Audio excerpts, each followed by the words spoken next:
Welcome everyone to the Tote Royal Ascot Preview 2023, or Trap 23 as it's colloquially known, amongst nobody.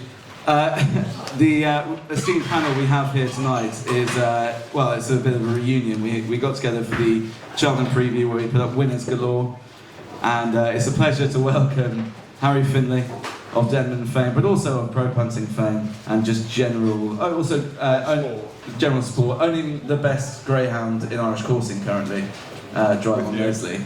Yeah. We have Rory Delargy, who is just about the most encyclopedic mind in the entirety of racing, and we have Andrew Mount, who has every statistical and trend angle analysed. I'll get there in the end. I very nearly made an awful mistake there. But anyway, we're excited to have them here. We're excited to have you all here. You've all got some free bets, you've all got some Tote stash, some fancy stash, and it's worth just remembering that, small plug at the start, to earn your free drink. We will be running a bet 10, get £30 bet, free bet, new customer offer, if I can get the words out, for all new customers to the Tote. Most of you will already be Tote customers, and for those who are, you'll know that you can play in the tournaments throughout the week. There's a new tournament running every day of Royal Ascot. There will be £30,000 on offer to all punters across the week. There's a £5 beat Benson dividend every day of Royal Ascot. So all you need to do is just have a better P&L than me across the day. Bet more than £10 in 3 bets, and you just have to have won more than me, which is, traditionally speaking, a piece of fucking piss. You did well last year. You had some good results. Well, I'm actually yet to win a bet in the flat season, but let's not mention that. But yeah, download the app, you can see how I'm doing with all my bets, and follow on the blog and see that. And also, I would encourage you all to give Tote Fantasy a try. As you can see, there are some very tactically placed caps in front of you. I'll be giving those out throughout the course of the day. But ultimately, Tote Fantasy is a new bet, it's a new way of looking at punting. It's £7, you pick one horse each of the 7 races. Top 25% of people make money. It's a new way to think about betting, and it's great crack. I try and do a sort of money back guarantee. If you don't love it, I'll give you money back, but it's totally unenforceable in legal terms, so don't come find me. But I do believe it is genuinely great crack and one of the best bets in racing. Anyway, anyway, let's crack on with the day. So we're going to run through the Group 1s. To start with, I've also added in the Coventry and the Ribblesdale because I love the Cov, and the Ribblesdale's a hell of a race this year. So most of them are front-loaded. Tuesday's got 4 of these races. It's got 3 Group 1s, and it's got the Coventry. So we will start with the 2:30, the first race of them all, the Queen Anne. And it's worth remembering that every single one of these races at Royal Ascot is a whirlpool event, which means that you'll have people from 25 plus countries betting into one pool. About £30 million a day will be bet on average, probably more, and most of the money is coming from Hong Kong, where punters will have a very different view of the world than we will. So there'll be various angles which I'll try and drop in. I'm sure the panel will be able to provide some insight there as well, and it's worth remembering, you can have a massive punt in these races and it doesn't move markets. There are so many different value angles, we'll try and draw your attention to them. But we'll start with the Queen Anne, where it is, to be fair, a reasonably straightforward market in terms of there aren't any fancy international runners or anything like that. But we've got 7-4 Fav, modern games, small Fav, narrow Fav, 2-1 Inspiral, or Inspiral, how you prefer, 7-1 Erevan, 8-1 Native Trail, 14s Chindit, 20s Mutasabek and Chadumi, 25s Bar. Rory, should we come to you first? Who do you fancy in the Queen Anne? Of the front 2, I think I'd prefer Inspiral. She's been a little bit in and out, but she was massively impressive at the meeting last year, and you get the impression that she's almost certainly going to be back to her best. I'm inclined to take British Champions Day with a pinch of salt. I think all the results there are open to interpretation at the end of the season. You get some funny results. If you're judging horses purely on that day, a few horses run above themselves at big prices. A few horses start short and get beaten. I'm inclined to forgive horses who get beaten there. If they've got a solid profile beforehand, so I prefer her at the front 2. But the horse that I want to be with here at a big price to use in exotics as well is a horse called Triple Time, who's one of the few in the race with potential improvement. He's had his issues, Triple Time. He was a good 2-year-old. He was then being trained for the 2,000 guineas, and Kevin Ryan was excited about his chances. Now, I'm not inclined to listen to what trainers say about their horses beforehand. Kevin Ryan's not one of those trainers to talk his horses up, and he didn't say anything about the horse beforehand. But when Triple Time came out and won the Superior Mile at Haydock after exactly a year off on his reappearance last September, he said he was absolutely gutted that he missed the Guineas. Did his last piece of work, which was brilliant apparently, and then went lame. And he said he really fancied him for the Guineas, and he thought he was a horse with huge potential. He's a tricky one because always he's had an injury, but he seems to need fast ground as well. He'll get his ground at Ascot. They didn't run him in the lock-in. He was a non-runner in the day. I napped him that day at 33s. He was quite well supported for the lock-ins and then came out of the race. Clearly, if you're backing him, you've got to bear in mind that he's a horse with injury issues. But I think first time out is possibly the best time to catch him anyway, because the more racing he has, the more liable he's going to have a problem, I think. He'll be fit enough because he was ready for the lock-inch, so he was forward at that stage. He will relish the grounds. Listen, his form doesn't really stack up to the others, but as I said, he was impressive in his win at Haydock as a 2-year-old, and he was ultimately impressive in winning the Superior Mile. Now the form doesn't read great. He beat Takarib Bay. Marie's Diamond was third, giving him £5, beaten a length of 3/4. Perosso fourth.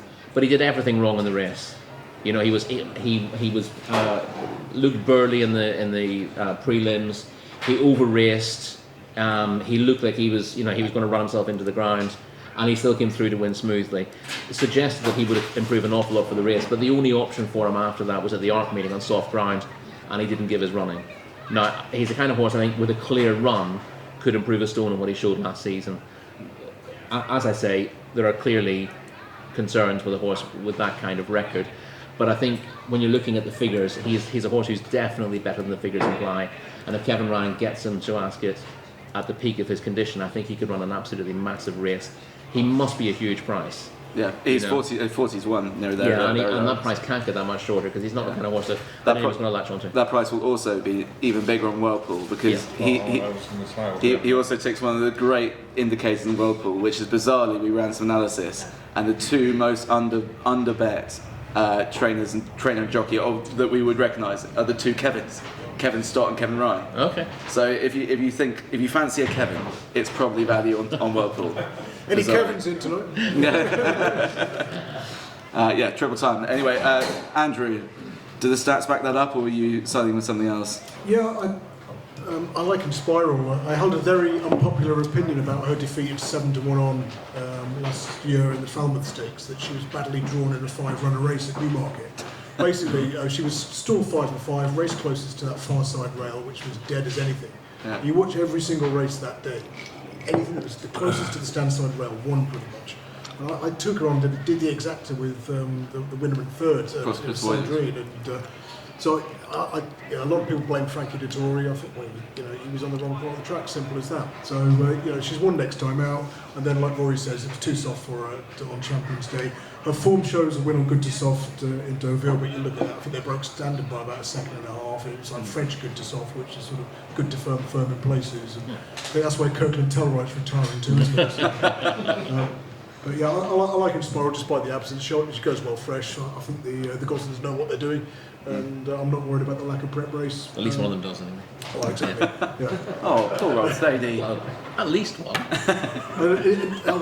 In terms of him, trying to find something for the forecast, I like the case Rory's made with Triple Time. Yeah. I was just looking for something that's likely to be held up and come from off the pace to get in the frame at a big price, possibly a Simcoe course. I was interested in Cash, but I think she's running the listed race at York on Friday. Light Infantry hasn't got the right running style. That one's a prominent racer. But you look for the rest of them, you think, well, it's not a great deal. You can almost think, well, I know Chindic doesn't win in Group 1 company, but he does like the track and he might run a race. I suppose if you do like modern games, doing the modern games Chindic exactly to, as they finish 1-2 in the lock-ins might not be the worst route. But I'll just go Inspiral for the win in this one. Harry, Modern Games is a favourite, and I guess a worthy favourite on form, but is Inspiral's ceiling potentially higher, or are you siding with the Godolphin favourite? Well, with the jumps, obviously, I say how much my opinion is more Glenn than myself, but on the flat it's different level, more Glenn than myself. And it's no secret that we get the Godolphin horses pretty well, and Modern Games is coming out we're definitely backing Modern Games. Solid bet, but we will be also backing Inspiral, but we'd just rather wait and back in. I think Inspiral will be about 5-2, but I'd rather back Inspiral at 2-1 after the stalls. Terrible track record for losing races at the stalls, and I just think that the in-running price early, you never get quite the difference. I'd much rather be on it a bit shorter at the stalls rather than be, especially when you're betting 2 horses in a race. But it's funny you mentioned the Hong Kong stuff, because as soon as Rory mentioned Triple Time, we fancy both the favourites, and as soon as he started talking, I thought Swinger, the 2 favourites with Triple Time, and because one of them will be in the 3, and if Triple Time sneaks in the 3, you could get a bit of overs, and I always think the bet that Andrew said, funny enough, with related form, when they've finished first and second before, I just think it's almost impossible not to pay overs if you like it, and so there's probably value in that end of it as well. Especially as Glenn don't think the 3rd favourite can win on fast ground, the French horse. That one's the soft ground. So the first 2 look solid. We don't like the 3rd in. Forecast with Chindit and a Swinger with Triple Time. That'll be me. Lovely. And for those new to sort of betting in Whirlpool, Swinger is you need to pick 2 horses to come in the first 3. It's kind of a nice way to, especially in this instance where you have 2 that you think are quite clear, it's almost like a bit of a hedge on an exacta. And so, yeah, just 2 in the first 3, so Triple Time would pay out big for that. Yeah, I don't have any doubt that the Swinger's the best value for the smaller punters. If I was a small punter grafting away on my own, I'd be looking at the Swingers, because it definitely has the most Hong Kong influence. They love the Swingers. We don't even know what it is. So you're looking at most of the punters that know that the Swingers are away from home, and you're going to be at home. That 2 years ago, especially, Jelko got all the rebate, so he got it all to himself. And he might as well have turned up with a great big train and put all the readies in straight, because it was a giveaway. But now, obviously, 2 years on, the Whirlpool's a lot more known, and there's less outstanding value, because the first 2 years there was real Swinger value. But I can guarantee you, for English small home punters, if you're just going on the math value, the Swinger is where the best value is, because of the amount of not mug money, but not as knowledgeable money in the pool. That's where the bias is. Definitely, and also the thing around that is that the way to find out what might be value in the Swinger market is, if you look at the win market, maybe 20 minutes before the off, you'll see that there are some incredible disparities in the win price. But then basically anyone with an internet connection can see that something's paying double on the win price, so it gets corrected. Yeah. But in the exotic markets, in the Swinger, in the Quinella, in the Exacta, Trifecta, quite often they really don't correct. No. So you get these huge overpays based on all the Hong Kong money, especially in the Swinger. And so it's real value. It's a real string to any punter's bow. And traditionally, actually, in the past few years of Royal Ascot Whirlpool, we have seen every single pound stake return a profit. So of all the money that we've taken across all of our Swinger bets, it's returned a net profit to UK punters because of the biases that exist within the market. So honestly, it's such an important thing to have as part of your punting arsenal. But anyway, You've got to pick 2 prices in. it's 2 out of 3. So Yeah, 2 out of 3. So it's just 2 horses to come in the first 3. And so it's sort of, you've got a bit of insurance in case you don't necessarily nail one of them. If you fancy an outsider that's paying overs that runs on, you know it's going to finish like 5th, 4th. You know it's a right. It's so much more overs than any of the other markets, purely because 85% of the pool is going to be Hong Kong compared with all the other markets where it will be a lot significantly less, and most of our punters don't even know about it. Exactly. So what in the big handicaps, like the 4 place handicap? Is it 4? So in the big handicap, sorry, the question back was that. No. So it's still 2 out of 3. Yeah. It's always the whole Swing- Hong Kong Swinger is thing is always 3. 2 out of 3. And you got to watch your places in the big handicaps as well, because is it 20 runners? Yeah, so basically in Hong Kong. Or declarations. It's based on the number of declarations. So I think if there are 20 declarations, there are 4 places played. But if there are between 16 and 20 Only declaration, there are only 3 places played in the handicap. So if you've got a 17 runner handicap, you're expecting to get 4th place. How many runners do you need for the Swinger? Is it a minimum of? There's a minimum of 7 runners for the Swinger to be a bet. Yeah. But anyway, let's move on. Technicalities of pool betting are so much fun, and I love talking about them. But let's move on to this. Is actually one I've shoehorned into the running order here because I want to talk about the Coventry very quickly. I just want to get a very quick view from the team. At the moment, we obviously don't quite know what's going to turn up. but it's basically 5-2 the pair of a Sadner and River Tiber. Kind of in very quick terms, are you with a Sadner or River Tiber? Or Harry, you're probably going to back both, aren't you, bud? Yeah, but not only because we backed a Sadner. We tried to get on a Sadner at 8-1 after it shit in at Ripon. But to be fair, we don't have bollocks on the Ripon race because we didn't fancy it. We heard that at the weekend, it was to be against. So we had 3 lumpy bets in the race, then watched the Sadner shitting by 12 lengths, get straight on the phone and try and get 8 monkeys for the commentary. I got 200. I managed to get 280 quid on. But speaking to Glenn on the way up today, at the prices now, he definitely prefers River Tiber. So I've had 3 monkeys on that as well. But the only reason we bet Sadner was because of the overs, and at the current prices, we would definitely only bet River Tiber. Because no matter how impressive a Sadner was during the race, before the race, no one wanted to back it with counterfeit. So that's my only opinion on the race. Rory? I really don't have that much of an opinion. The one thing I would say, I like the Sadner's win simply because he's actually off the bridle in the early stages of the race. The runner-up probably went too hard in front.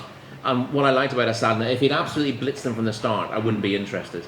Because I think a horse that blitzes them for speed early on isn't my idea of a Royal Ascot horse. Whereas actually he was off the bridle, he traded bigger in running, and then he was, as the runner-up fell in a bit of a hole, he's come through really strongly to win by a long way. Now there's not much in behind him. The runner-up ran on the Woodcut. I wouldn't make any judgments on that. He was a 66-1 poop on Betfair for that race, and he was badly drawn and went herring off in front again for some bizarre reason. So I wouldn't make any judgments about the level of the form, but it wasn't a particularly strong race. He's won by 12 lengths in a very good time. So that's the bottom line. We know the time says that he's a very good horse. The question is how he will react up against other classy horses rather than being able to dominate. And the one thing I liked about him was the fact that he wasn't bossing them in a traditional way. He just came through really strongly at the end, as if he would happily sit behind a stronger pace as well. But the bottom line with the Coventry is that trainers like Aidan O'Brien really know how to get a horse to step forward markedly from debut. So a lot of his absolutely top class horses look ordinary winning on debut or finishing second on debut and having another run, and then will take a 14 to 20 pound leap forward at Royal Ascot. And Sadner won't do that. Sadner might be good enough to win the Coventry anyway. He's already shown what he can do, whereas River Tiber is liable to step up, and that makes him marginally the more interesting one, I think. But I wouldn't be staking my house in the race at all. Andrew, Rory's not staking his house, but are you looking to move? No, I'm sitting out. I'll find something to back each way on the day, and hopefully find some firms playing 4 places, and maybe there'll be a draw bias, and the front 2 in the betting will be on the wrong side of the track, and there might be some value in leaving one or t'other out of the place spot. Perfect. We'll stay with you for the next, which is the King's Stand, 5 furlongs. Group 1, 3-year-olds and above. We've got Highfield Princess at the front of the market at 5-2. We've got the Aussie Raider, Coolangatta at 4-1. 11-2 Dramatise, won at Haydock the other day. 10-1 Manukyan, who I have a real soft spot for, so please don't tell me he's rubbish. We've got 10-1 Cannonball, another Aussie Raider who might be rubbish, and then it's 16's Bar. Andrew, over to you. I know Andy Holding, who the speed figure guru, he likes Manukyan. That's one of his. That was his one of his anti-post punts for Ascot. But I was more interested in the Temple Stakes form and looking at the horses who were beaten from low draws, because there was a massive golden highway down the stand side that day. Huge advantage to be drawn high. And you look at the race won by Dramatised, equilateral second. The first 4 drawn 10, 13, 14, 11. Now there was a few. The 5th, 6th and 7th were all drawn low. They had no chance whatsoever down the middle of the track. Mick Bahi, who's 5th from stall 3, is 28-1 for the King's Stand. Happy Romance, stall 2, probably best over 6 or even further. But if they go like the Clappers, she'll be staying on, and it's 40-1. And Royal Acclaim, now because Royal Acclaim was favourite for the Nunthorpe. This was the next great sprinter. She won her first 3 starts. Although beating Mondamage into second is perhaps not Mondamage. It's something that deserves to make you 5-2 favourite for the Nunthorpe next time. But she was favourite to be Highfield Princess. And again, last year, very few people talk about this. There was a massive draw bias in the Nunthorpe. You had to be drawn high. Highfield Prince, the Platinum Queen, and Emirati Anna, the first three, drawn 14, 13, and 11. Dragon Symbol, stall 15, was up there in 5th. Royal Acclaim, stall 2, didn't have a prayer. I thought she actually did well to finish so close. She's then got a long shot. And again, the winner and second have raced hard against that inside rail and raced 1-2 pretty much throughout. She's drawn a bit wider and on ground that probably wasn't ideal. And so she's had no luck with the draw in 3 starts. After winning her first 3, she's 20-1 and or thereabouts. And again, we don't know what the draw is going to do. I've got my draw bias predictor. It's here, so heads or tails.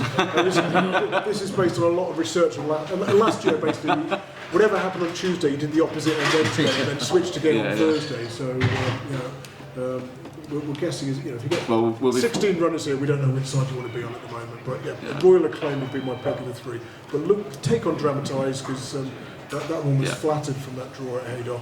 And look to those who were disadvantaged by low draws that day. Andrew, thank you. We'll be monitoring your Twitter closely for all the draw biases. Rory, have you got what prop with you to tell us who's going to win the King's Stand? No props here. But again, I'm a Manakan fan, or Manakan. I say Manakan. He's just been really consistent in the last year. When I say consistent, he's been progressing all the time, hitting really good figures all the time. And I like him. No, I'm not at all against Highfield Princess. You've got to include her whatever you do, but she's going to be well found in the market. But obviously, if you're looking to do this, one thing, a mistake that a lot of punters can make here is they'll see a short price favourite and go, I want to get that beaten. And what they'll do is they'll dig around and they'll find the 3 best horses against it and do them in exactas. And then of course they'll finish 2nd, 3rd, and 4th. To the good thing, or they'll finish 1st, 3rd, and 4th. Worst of all. You shouldn't be kicking horses like Highfield Princess out just because your return would be better without her in the frame. She's obvious, but she's never run particularly well fresh. I thought she ran the race of her life after a break last time out. That is her best race after a break, not their best ever race. When you look how she ran in her reappearance last year, she needed 2 or 3 runs to hit top form. So the fact that she ran so well in the Duke of York was an excellent effort. She's been beaten here a couple of times, but she was running over 6 furlongs in the meeting last year and was only beaten a length. She ran very well on her first try on softish ground here. Again, her first try at the meeting, she won the Buckingham Palace handicap over 7 furlongs. But as she's got older, she's got faster and faster. So she's a true 5 furlong horse these days. She's effective at 6, but I thought she'd be caught out dropping back to 5 in the Nunthorpe, and she was absolutely spectacular. Her wins at York and at the Curragh over a dead 5 furlongs were her most impressive wins last season. So there's no question that this trip is ideal for her. Wouldn't be against her at all. But you're looking for mixers here. And there are a couple of obvious ones. As I said, Manakan's horse I like an awful lot. He ran really well at Newmarket on his return on ground that was probably soft. He handles softish ground. I think the ground's immaterial to Manakan, but he was drawn on the wrong side of the track. So he led far side and he had to move all the way across to join those. He was beaten by Vadream, but he came out as much the best horse, given how that race panned out. He can start slowly occasionally, not as badly as Mitbahi. He got away well at Newmarket and made a lot of run, but he had to work his way into contention. So his jockey, Frankie, rode on that day and was keen to sort of move him forward to get him into a better position. But he's pretty adaptable in terms of his tactics. But if you like Manakan, you've got to like Mitbahi, because Mitbahi beat Manakan last year at level weights when the pair of them weren't particularly well treated in the Dubai International Airport World Trophy at Newbury. Mitbahi missed the break that day, traded a big price in running, came through to win, and Manakan was an unlucky third to get caught in traffic, couldn't quite get out. Teresa Mendoza split the pair of them that day. I would say there's not much between them on that form, and if you look at their work as a whole, there are more runs from Mitbahi that are at that level, so he's the more solid of the two. But Mitbahi might be ideally suited by Ascot because he does tend to start slowly. He ruined his chance at Goodwood last year. You can't start slowly at Goodwood over 5 furlongs, you're screwed. He did that in the King George last year, the King George V Stakes that is, and he bounced back to win at Newbury. Now he ran really well at Haydock in the Temple, as Andrew's mentioned, from a terrible draw. He wants a stiff finish. Yeah. Ascot is unique, and it's one of the few tracks where starting slowly in a sprint is probably a benefit, because they always go too fast. particularly with 5 furlongs at Ascot, and they end up falling in a bit of a hole in the last 100 yards. And horses, if you stop races at Ascot 100 yards out over 5 furlongs, it's like spot the ball. Working out who finishes first, second, and third in a lot of those races is a nightmare, because a lot of horses stop quickly in the last 100 yards, and a lot of horses come from nowhere to pick up places. Midbahi will be out with a washing at halfway, but he will be picking up places later on, and he's a must for those swinger bets and that kind of thing. Yeah. Work that out. Exactly, and also Midbahi, it's worth bearing in mind that a lot of these second strings and sort of less fancied runners from popular connections are massively under bet in Hong Kong as well. What about trainers called Roger? Are they? Trainers called Roger? I don't know. Other such Captain Pugwash jokes exist. Harry, Highfield Princess? Well, Glenn said he's not having a bet at current prices, but there's only 2 horses he's interested in. Highfield, the favourite, Island Princess, and Mannequin that you've all mentioned.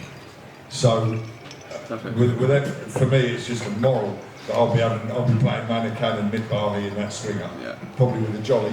And Andrew, who was the 40-1 shot you said it's going to be rattling over? Happy Romance. Happy Romance. Well, I'll definitely be playing in this. That'll be my swinger race for the day. That one. And Lovely. especially with the strong finishes and what you said about the last 100 yards at Ascot, which we all know is fundamentally true.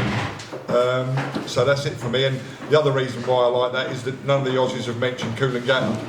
It's a lovely place to visit, but no one's put it up as a winner at Ascot. None of the Aussie pals have even mentioned it. So I'll be playing the swingers in that race. She'll be helping the speed in the race, won't she, Coolangatta? She'll be setting it up and then probably weakening the Yeah, perfect. That will definitely be my biggest swinger race of the meeting, probably. Perfect. We've got some massive prices there, chucked about there. Midbahi's at 28s at the moment. Yeah. Happy Romance 40s, Royal Acclaim 20s, Mannequin's 10s. Lads, we're going to have it right off in the swinger there. But now on to some sort of higher quality and maybe lower price winners in the form of St James's Palace over a mile for 3-year-old colts. It's a rematch of, not a rematch, it's a rematch of some of the Newmarket form, but also it's the top miler 3-year-olds. We've got 2-1 Chaldean, 2-1 Paddington, that's joint favourites at the top of the market. 3-1 Cicero's Gift, who's probably the unexposed one in the group. 7-1 Moster Bashir. 8-1 Isaac Shelby, just touched off in France in the 2,000 guineas there. 14-1 Royal Scotsman, disappointing in 2,000 guineas in Ireland. And 25-1 Bar. Harry, we'll start with you. Who do you fancy in the St James's Palace? Glenn fancies Paddington, and we're definitely backing Paddington. The nap of the week for us is on the Friday, and checking if the big hitters really like that on the Friday. They've come back with yes, Napo, but the other horse they're definitely backing is Paddington. So that means I'm definitely going to be backing Paddington. And Glenn likes the match against Chowding as well. They're the same price, or Chowding's fractionally shorter. So if there's any match betting, he'll have a little swing back. Nothing strong, but he was definitely having an average bet on Paddington. With what they've said, I'll have a bit more one. We'll have a match small against Chowding. We bet Paddington last time out quite big, got beat at 5s. So he's obviously a bit of a fan of yours. And Rory, I mean, by the way, that was the most unbelievable teaser for part 2 on Friday. Who's the napper of the week? Harry, we're going to get that out of you later. Everyone's going to have the same now. Everyone's going to have the same. No, we're going to get that out of you later. Don't worry, no, save it. It's important. Rory, Paddington for you, Chaldean, you stick with Newmarket form? Yeah, there's not an awful lot. I'd say Chaldean's got the slightly stronger overall form, but Paddington's been improving. And I'm a massive fan of Chaldean, based on what he did last year. I watched him on debut, and I was with him every start after that. He's thoroughly straightforward. He just gets on with it. He doesn't pull. He's very professional. You can stick him where you want in a race, but he does want to be prominent. He does want to be doing a bit of the donkey work. I'm not sure that's ideal. Ascot's probably not his ideal track. That's the one problem with Chaldean here. He looked very happy at Newmarket. Ascot, not the ideal track for horse with his running style. He doesn't have to lead. He might let something else do it, but I think you're looking for something that's going to finish off here, as Paddington did at the Curragh. That was a big step up from what he'd done before, and he's improved now for his last 4 starts. So he's come from left field a little bit. He's come through the Madrid Handicap, didn't he? Which used to be a great place for top winners back in the 40s and 50s. And then started to it was one of the biggest handicaps of the proper season. yokes of late. It hasn't quite been the same race, but he's just been a late developer. He still looks fairly professional. I suppose if you rate Paddington, you want to back him. You've got to throw Cairo into your exotics as well, because he finished off very well. Now he wasn't unlucky in any way, but he did flash home. But he's 25 to 1. And he was strong at the finish. He's going to be a big price because he's a second string. Second strings are great for the exotic bets because they end up going on far too big. You wouldn't necessarily back them to win, but they will be there to pick up the pieces. So Cairo was second in the Irish Guineas. Perfect. So Cairo as a bit of an exotic booster for Rory. Andrew, who are you on? I'm on a booster as well, extra cushion, but I think I need another one. It's sinking down, this one. I'm going with Galeron, each way 50 to 1 at the moment. He's got 4 with both the front two in the betting. It was 150 to 1 in the Guineas, finished 4th to Chalding on 5 lengths. And then more impressively, last time out, was 5th to Paddington in Ireland, beat 3.5 lengths at 16 to 1. And the Curragh that day, it was, well, to be honest, the Curragh for years, pretty much. It's been, front runners benefit at this time of year. It was desperately difficult to come from off the pace that day, and I thought that was a run that you could mark up because he's come from a lot further back than the 4 who've beaten him. Ascot's going to be perfect for him. He kind of lug left in his races, and I thought there was a high draw. Perfect. It's on the round course because isn't it? But if there is the big field, he's drawn high. And he's, there is an advantage to being off that far side rail, then it might help.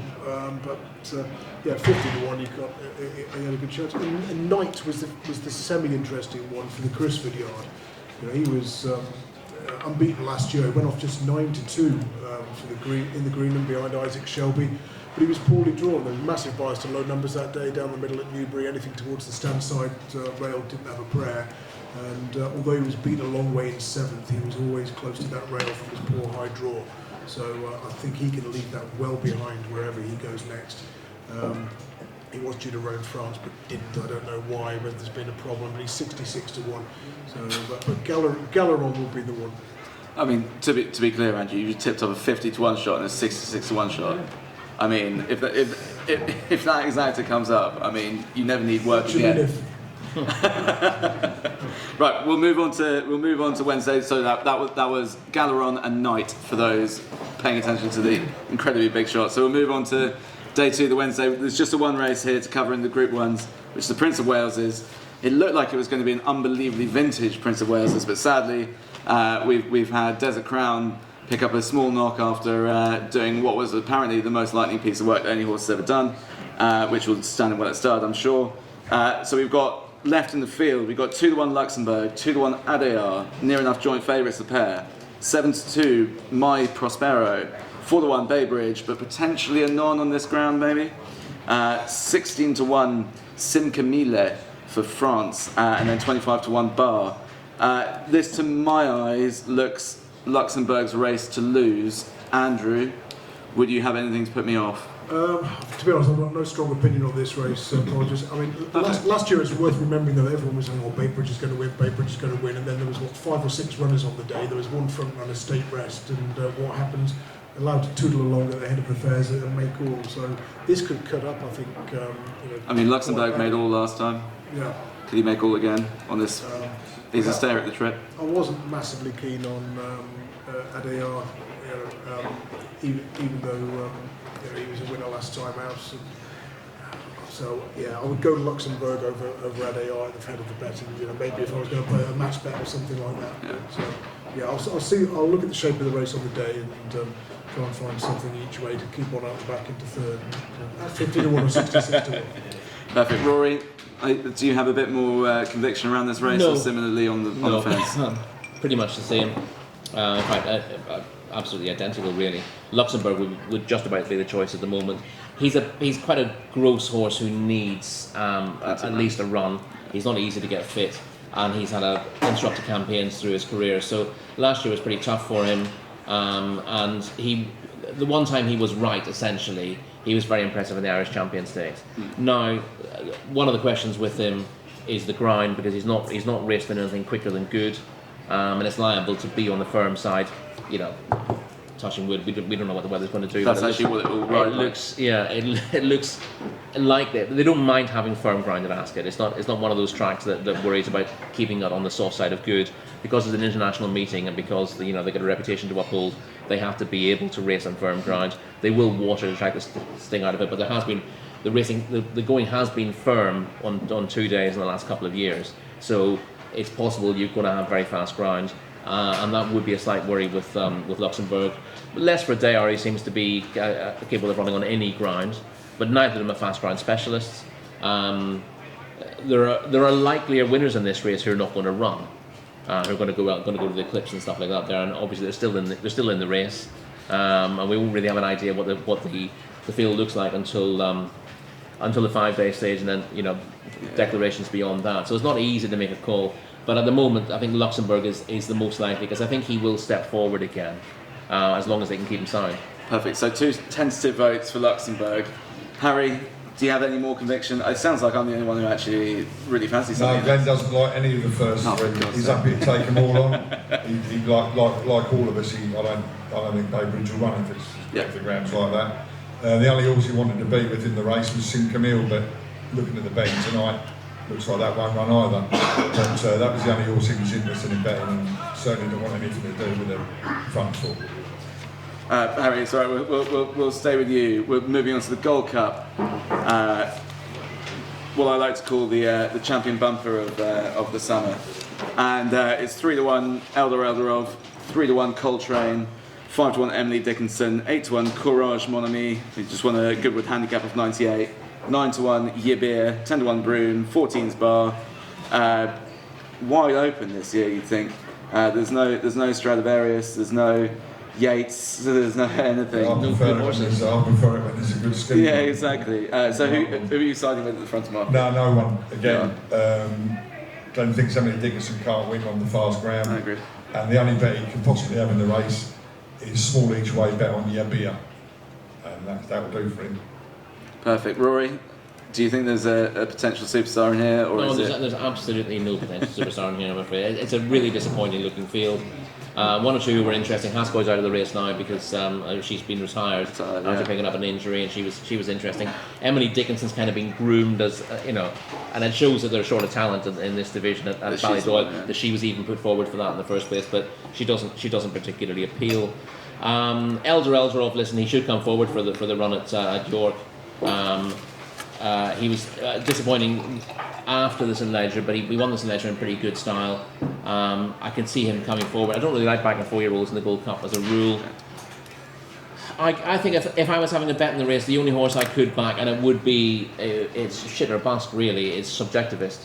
Now, he hasn't been at his best in 2 runs since a long absence, having won this race really impressively in 2021. The fact they kept him in training is... Obviously, he doesn't have much value as a sire, being a Gold Cup winner, sadly.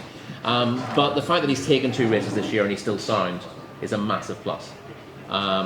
He did. They thought that he wouldn't race again when he picked up his injury in this race, but he ran well enough at Meydan last time. Right? That's potentially a messy race in terms of form, but it showed that he retained a fair bit of his ability. Not enough that a repeat is going to be enough to win this race, but it showed that there was hope that he could get back to his best. If he does get back to his best, he wins this race, because he was a massively impressive winner of a strong Gold Cup 2 years ago. It's asking a lot for any horse to be off the track for 2 years, or the best part of 2 years, and repeat that kind of form. But I just don't like anything else in the race. He's the only true Gold Cup horse in there. Yeah. Andrew, I feel like you might have a similar view. I think the best bet is Alan King to pull out Trushan at 11:17 in the morning of the race. Well, 101's surely. Pearl Kingy. I've got nothing against Coltrane. You look at his Ascot form. There's 2 wins and a second by a head to Trushan, and you've got to stick him in your play spot. Whether you want to back him at 3-1 remains to be seen. He's a lovely old boat, isn't he? Oh, he is indeed, and so's Wise Eagle. Again, he was second to Coltrane last time out, and he's incredibly consistent. He tends to go under the radar because he's trained by Adam Nicol. And again, we touched on the modern game's Chindit exacta. Why not Coltrane and Wise Eagle again? So I don't think trainer Adam Nicol is going to be familiar to the Whirlpool punters either. So you're only asking these horses to do what they've done previously. And El Habib third in that race, the best of the prominent races, probably should have been second. And I thought there's plenty more to come from him. He won a mile 6 listed El Habib race on his only other Ascot start. Again, like Rory though, he is a 4-year-old. You think maybe this race is going to come a little bit early in his career, stepping up to 2.5 and taking on some more battle-hardened individuals. But I still think he's unexposed. So, it's worth watching his St Ledger run by because he was a big outside. He was 1,000,000 to 1 on the Derby, running for Stan Moore. Yeah. People think completely out of his place and looked at in the paddock as well. But he switched stables and he ran in the Ledger, and again he was a massive outsider. But if you watch the last 2 furlongs of the Ledger, all you can see is him picking up gradually from the back of the field and finishing on the heels of them. So, given that horses who've got similar form to him are much shorter in the betting, El Habib is interesting at a big price. Again, but as I said, I'm not mad on backing 4-year-olds in this race. Maybe there's your exactor or swinger combinations, those 3 from that race. Coltrane, Wise Eagle and El Habib. Harry's mentioned Yabir. He wouldn't be certain to stay. He's not really been tried beyond a mile and 5. But he does keep a little bit back for himself and gives the impression that he'll always see a race out thoroughly. So he may well benefit from stepping up to this sort of trip. You're taking a big gamble on any horse stepping up, 6 furlongs and trip and more. But Yabir could be one of those who actually suddenly relishes this kind of trip.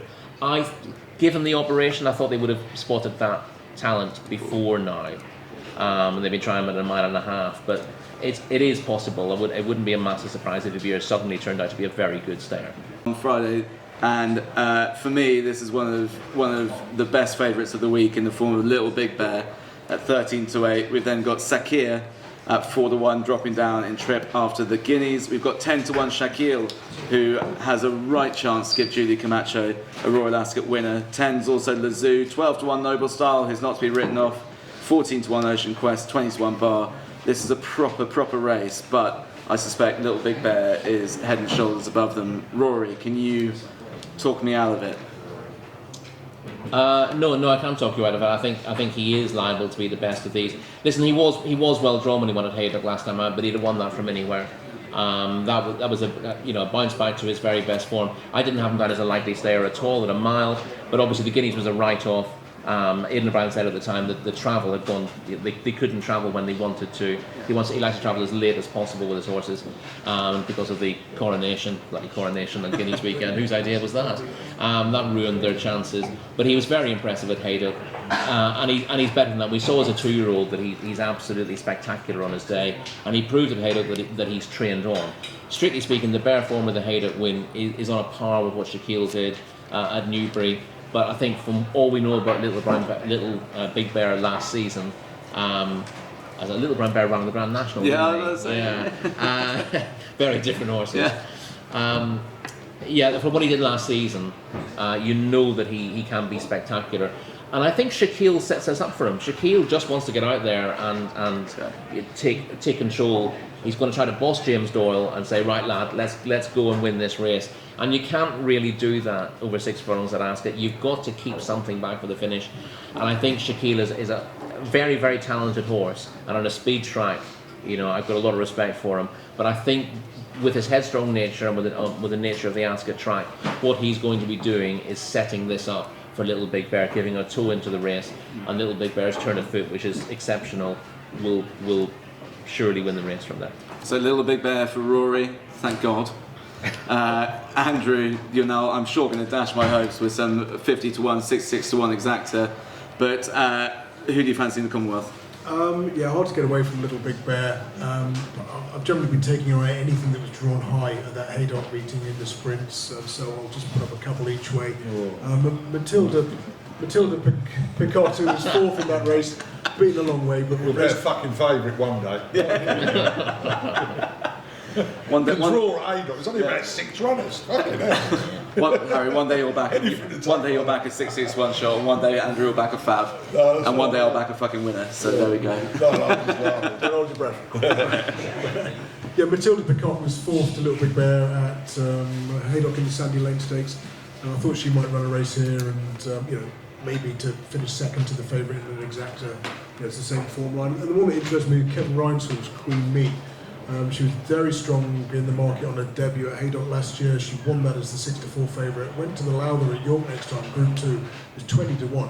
And she's finished second, doing best of those to come from off the pace, only beaten by a neck behind Swing Along. And I thought she was a good thing next time at Ayr, but they've switched tactics. They've ridden her prominently. The winner and the second have come from well off the pace. She's just done too much too soon. And then she didn't stay in the 1,000 guineas. So Queen Me, 33-1, I can see. I thought she was one that could outrun her odds as well, along with Matilda Picot. But yeah, in terms of the favourite, unbeaten outside seasonal debut is very hard to get away from. Harry, I know you're not going to let me down on this. Surely Little Big Bear conquers all. Season 2 falls asleep first out of me and Simon Knott. He was 4-9 a minute ago. No, this is a nap for us. This is the nap. This has been absolutely frank. No, Glenn loves him. It's the Coolmore nap. It's Glenn's nap. He won a blinder at Ascot last year, won good at the firm. As a 2-year-old when it won by 7 lengths, it looked like a nuclear missile. I'd be a backer, genuinely, with a gun to my head at 5-4. So we've got a little bit of 5-2 straight after the win at Haydock. But I'll every single time I go past the Labyrinths or Corals, I'll have another 240 at 15-8, and that's drying up now. It was 7-4 when we come in here, Hills with a run, which I actually just preferred to the 15-8, but as I've been that's gone, it's 13-8. But I think Little Big Bear will go off 10-11 around that mark. I think it's more likely to go off 10-11 than it is 11-8. And if you can get on now 7-4 or 15-8, get on. There's literally no negatives at all, and that will do for me. Is there a Ladbroke shop anywhere near here? No, I haven't seen one. There's no Subway. It's not Falafel House. But I'm the biggest believer of all time in everyone pissing in the same pot for gambling. And Tony Bloom's the same, and I've got no negatives for this from absolutely anyone. So that is the Napo. It'll be the biggest bet of the meeting by at least 2.5 times bigger than any other bet of the meeting, and it will probably be on the flat our biggest bet of the season. Unless it loses and he's looking to get out on the Queen Alexandra stage. If it loses, I won't be looking to get out on anything. I'll be looking to get out full stop. Right, lads, we'll I mean, Little Big Bear, he's got to win. I mean, bet responsibly, ac+b.aware.org or dunlooning.net if you're in Ireland. And I think the second or third in will half set the race up for us as well. That's where I think the price is wrong. Yeah. Exactly, the run style makes it all perfect. He won the Windsor Castle last year. Basically no negatives. But anyway, let's. I do think the values now, though. I do think it will be the right price on the day. I think if I wasn't backing it now on the day, I'd be having the. Just a sort of couple and to be fair, we talk a lot about the things you should be backing with the tote.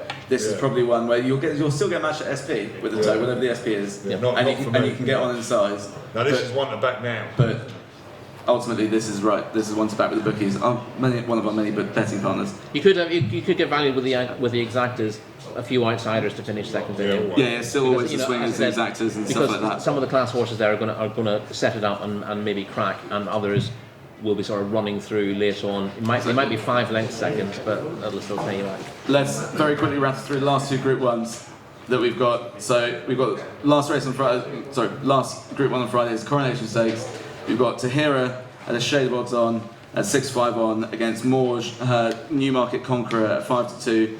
Then we've got 8-1 Queen for You and Meditate. 12-1 Sounds of Heaven, Electric Eyes, 20s Bar. Harry, are you with Tahira here?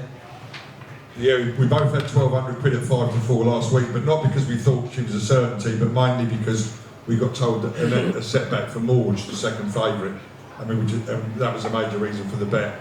And we will still be on the favourite. I think Morge is going to run, but if our information's right, it will be a rush to get her there. And that's the major reason why I bet the favourite. We weren't on last time when she was odds on, everyone lumped on, so it's not like she's a particular favourite of ours, but with that negative for Morge and the Jolly being odds against, that's when we stepped in.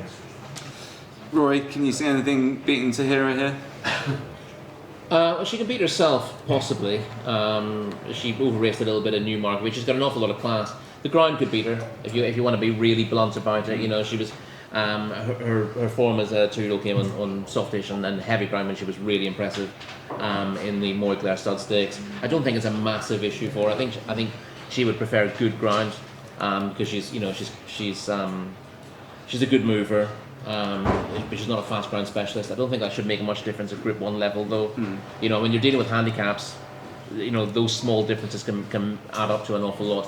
When you're dealing with Group 1 horses, if they're going to handle the ground, it shouldn't stop them winning the race. Yep. And just because something else is a specialist in the ground, unless it makes them a stone better, they're not going to beat them. So I'd want to be with Tahira here. I think the obvious thing to do here is stick Tahira in with Meditate and an Exacta.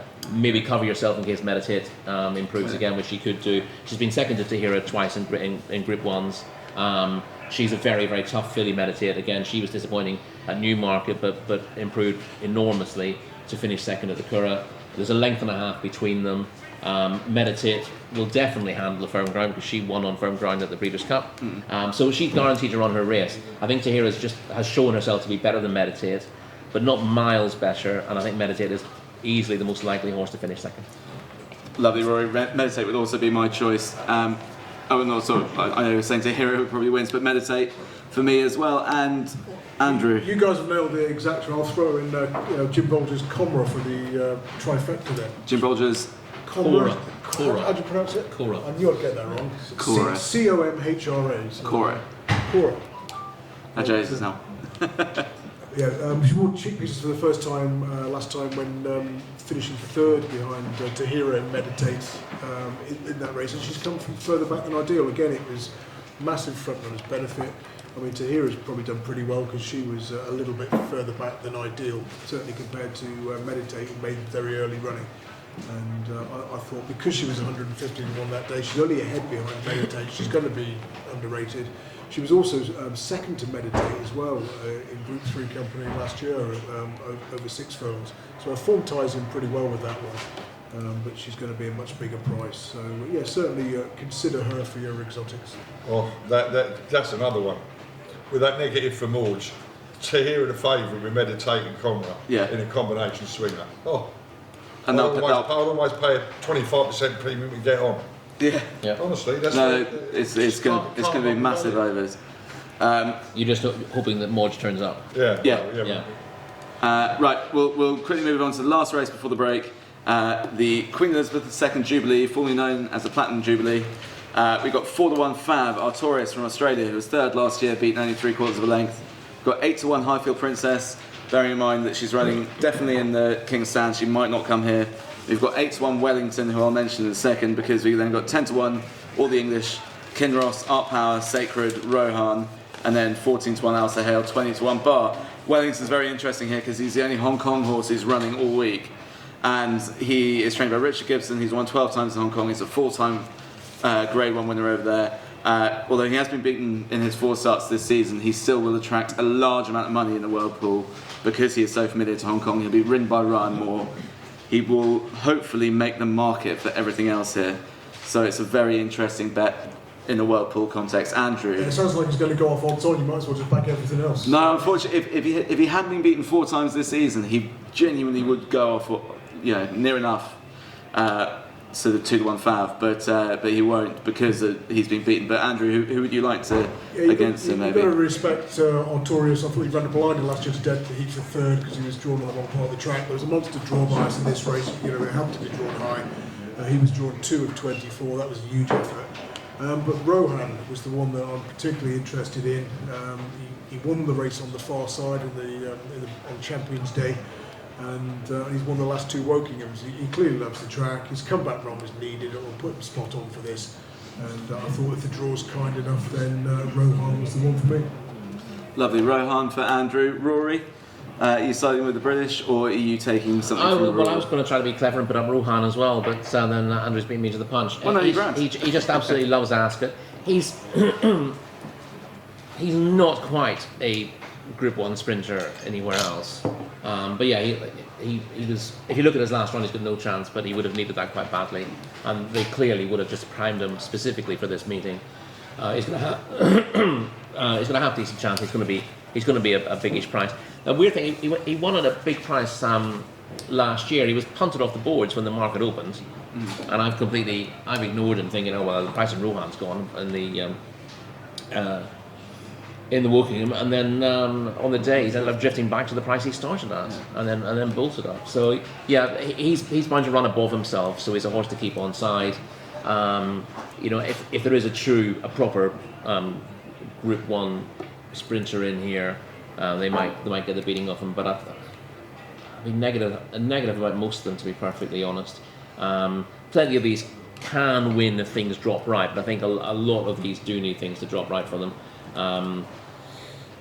I'll throw in a massive price again, just for your exotics. I don't think you can win the race. But Run to Freedom was you were with Run to Freedom, I think, in the British Champion Sprint. When he finished second at 150 to 1. Now he's always had plenty of ability and shown a lot of his best form at Ascot as well. He won on quick grind at Salisbury on his reappearance. That wouldn't be good enough to win this, but he's shown that he will run again. That given a stiff task, he will actually come forward. He will run above himself rather than shrinking back. Whereas a lot of horses are impressive in sort of Group 2, Group 3 company, and then give him a Group 1 task, and they end up disappointing. He's always going to run above himself, and I think he's more likely to finish 5th or 6th in this than he is to finish 3rd. But at the same time, these races can change an awful lot later on. If they go a little bit too hard, he'll be coming from off the pace, has a tendency to start a little bit slowly, and then come on and finish strongly. He stays a little bit further than 6 furlongs as well. So he will be one of those horses who'll come through. I can't see him winning the race. It'll be a terrible race if he wins it. But there are plenty of scenarios where horses of his ability get into the frame in a race like this just by doing the running at the right time, doing the running late in a collapsing pace. So he is one, again, to keep on side for that kind of bet. You know, the other way of playing horses, they came looking at extra places. But I think when you're looking at trifectas, and you get a 100 to 1 shot finishing 3rd, you're looking at an absolutely massive return.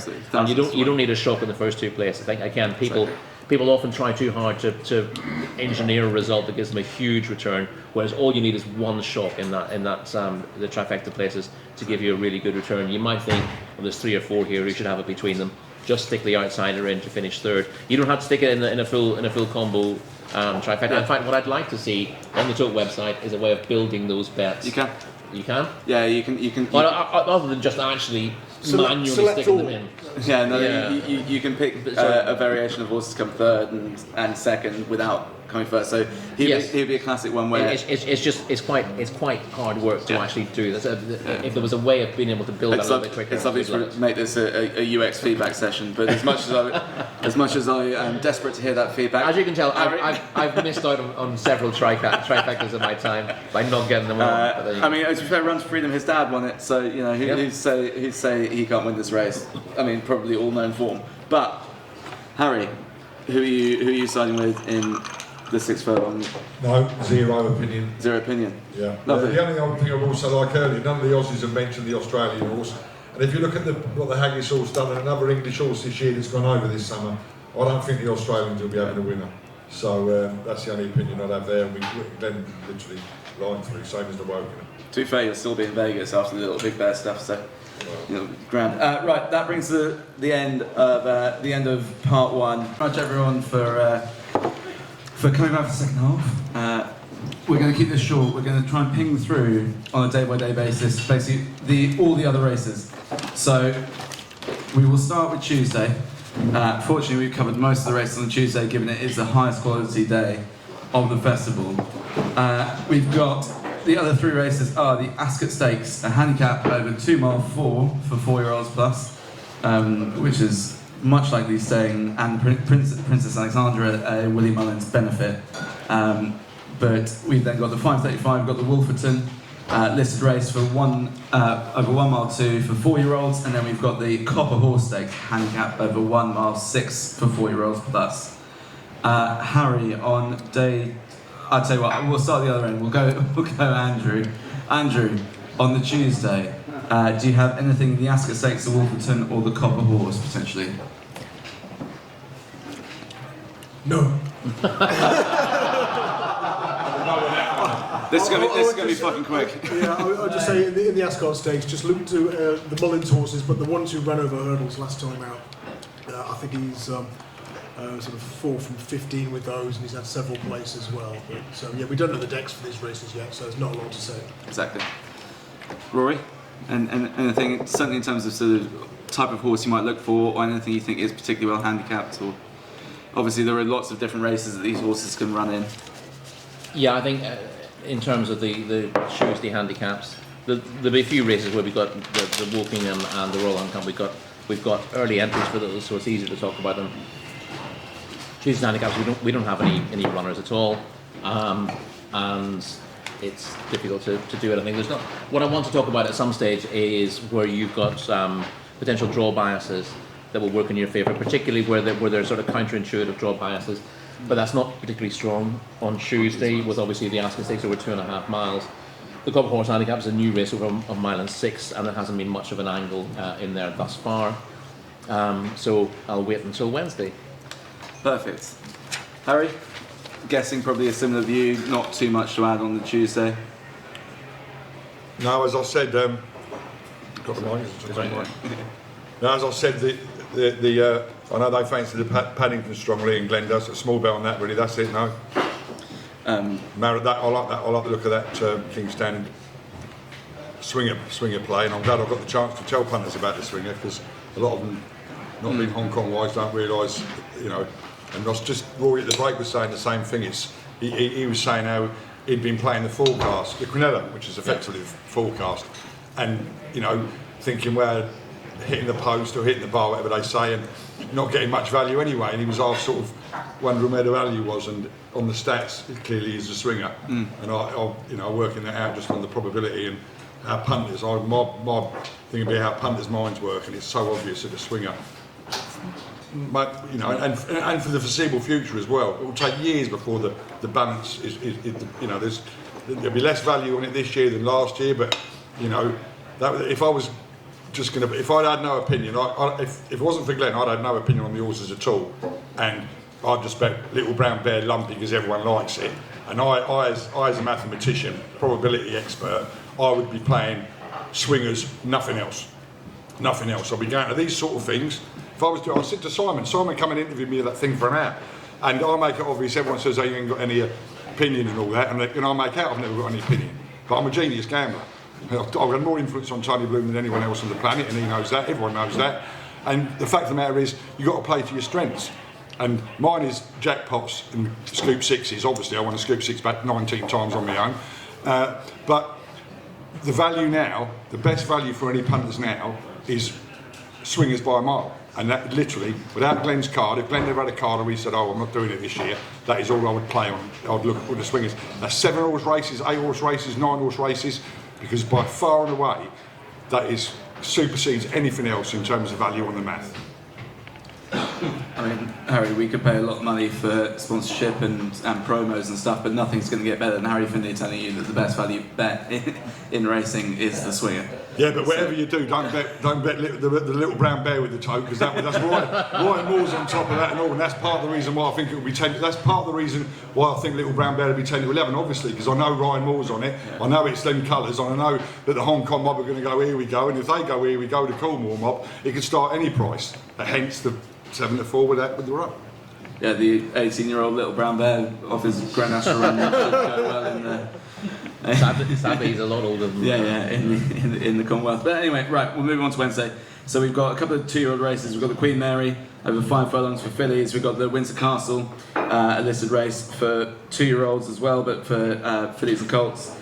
We've then got the Queen Vase, 1 mile 6 for the boat 3-year-olds, and then what we do have decks for, or entries for at least, is the Royal Hunt Cup over the straight mile for 3-year-olds and above, and we've also got the Duke of Cambridge, a mile, which looks a weak enough race for the fillies in Grade 2. I'm going to go to Rory for the Royal Hunt Cup. I mean, I suspect there are other potential horses on this day, but Royal Hunt Cup is the one that we've got some entries for, so I'm pretty sure you'll have a view. Yeah, I like to take something out of the price in this, and unfortunately my fancy isn't a massive price.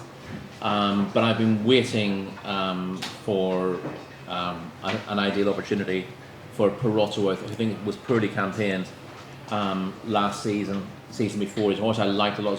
Despite the fact he was an absolute mentalist as a 2-year-old. He would miss the start and then bolt in his races. Not ideal when you're trying to ride him, but he improved a lot as a 3-year-old, and he showed very good form. Won the Britannia here over course and distance.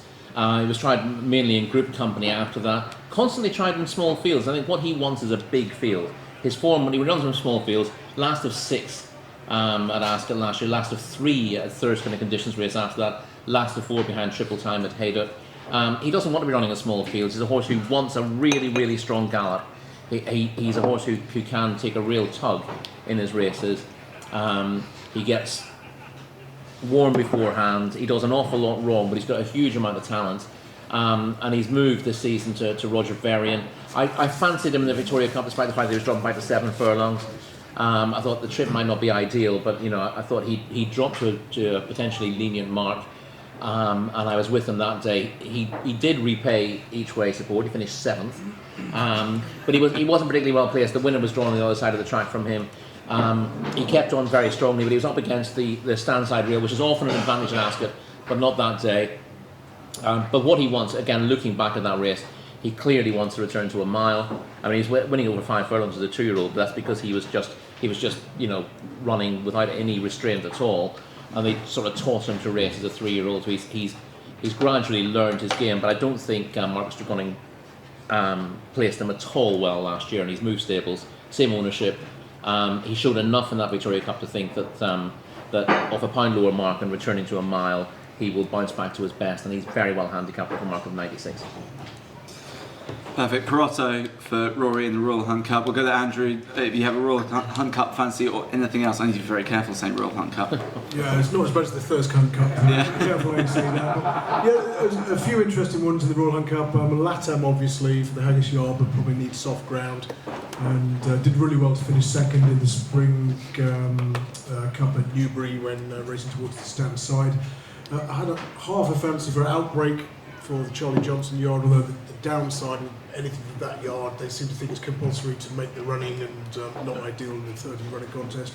And of course Astro King, who Richard Kingscote had an absolute shocker on at I was on. York. Well, not only have I backed Astro King, I've managed to back Passenger on the same day as well, when you think you can't have a bigger shocker on that one too, can it? Oh yes you can.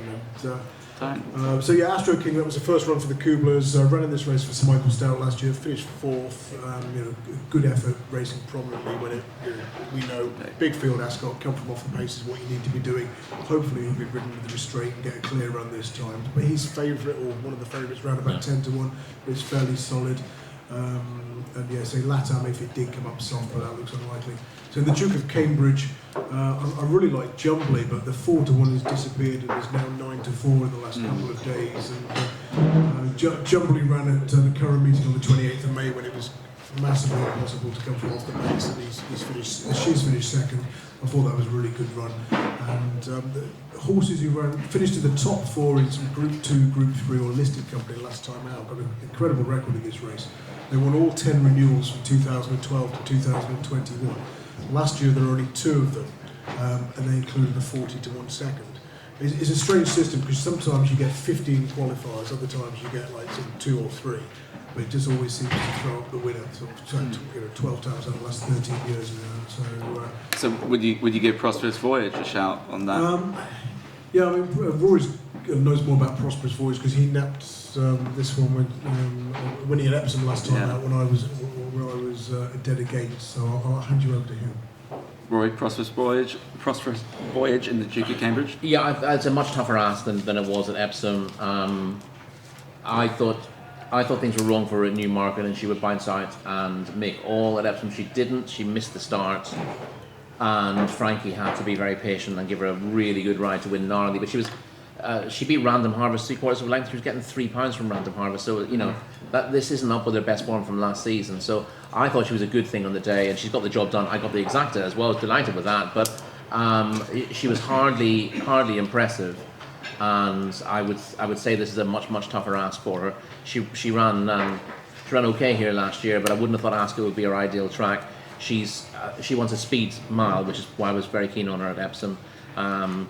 she ran extremely well at Newmarket last season, and obviously we talked about the Falmouth earlier on, where she managed to get loose.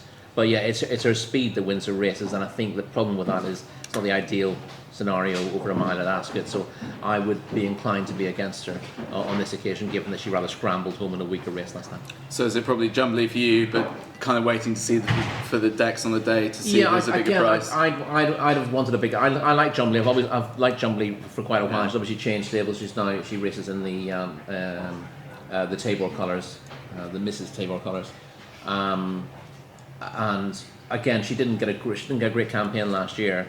But she's not a massive standout to be as short as she is in the market. She'd need to be bigger for me to back her. I think her new yard will improve her, but so far, she's shown that she's as good as ever. But that, on that basis, she should be a couple of points bigger than she is at the moment. Perfect. Harry, would you have anything on the Wednesday that might interest you in the supporting card? On the Wednesday, and there's not many other bets really. Glenn does the handicaps late, and nowadays a bit less and less. What is the Wednesday? That's the Tuesday. The Wednesday. Yeah. No, yeah, Laurel.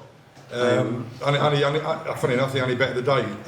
If Simba doesn't run, just thought the run right got caught wide a bit last time. Wanted a bit covered. Didn't not get covered, but just things didn't go right for it. So Dan in Grade's going to give Laurel another chance. 9 at 2, 5 to 1. Probably have about 4. Better monkey on that. Yeah, well, I mean, she's basically the same price as she was for lock-ins, right? Yeah. Much weaker race. Yeah, exactly. Yeah. So yeah, it's tough not to give it a chance. Right, well, in that case, we will move on to the Thursday. Rattling through these lads, I'm absolutely loving it.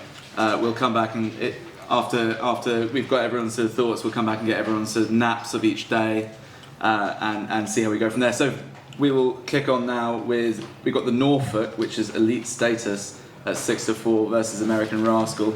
5 furlong speedsters with the 2-year-olds. Actually, I've got a weird question for Rory. Rory, do you know what the difference is between the Windsor Castle and the Norfolk, other than one's a grade 2 and one's a listed? That's pretty much it, really. Yeah, basically, why the two are the same races. Anyway, we'll move on from that.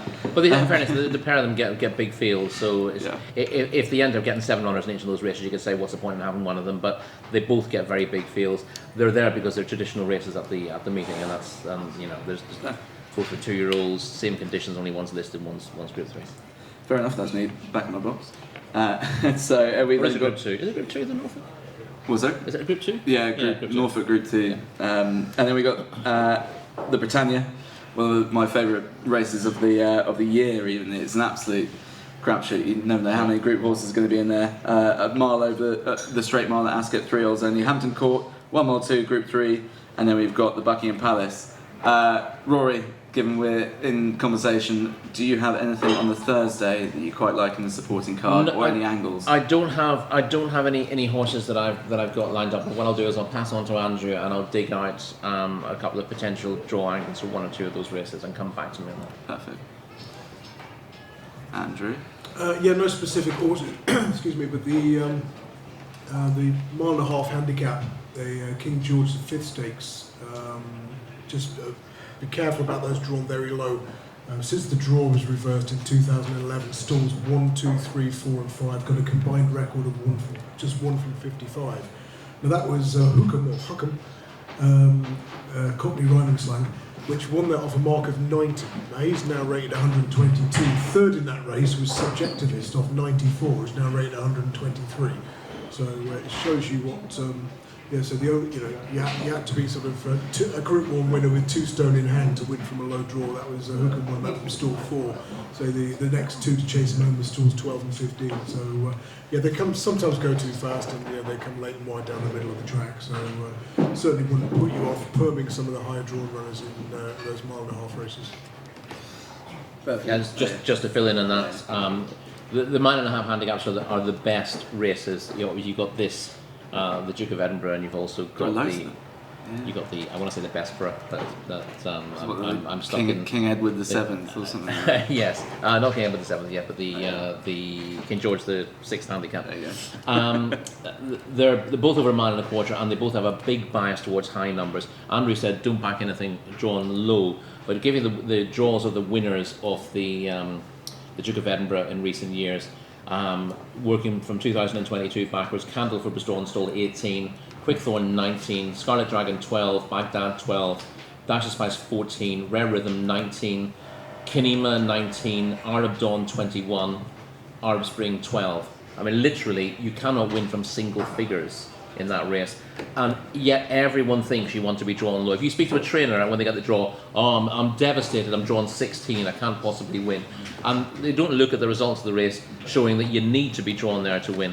I don't know quite why it is. You do tend to get a lot of congestion towards the rail, but you also have an opportunity of making ground quite cheaply from the 1.5 mile start into the first turn. It's a long run, and it's a nice sweeping turn. If you've got a jockey who's got the guts to sit wide and hold that position and then cut in towards the bend, they end up not using up an awful lot of energy and getting a very good position, and then also having a clear run on the straight as well. You'll find Godolphin are quite good. Low gets it shuffled back down the rail. That's right, and if you get stuck behind horses on the rail, you do want to be coming from the back to a large degree at Ascot.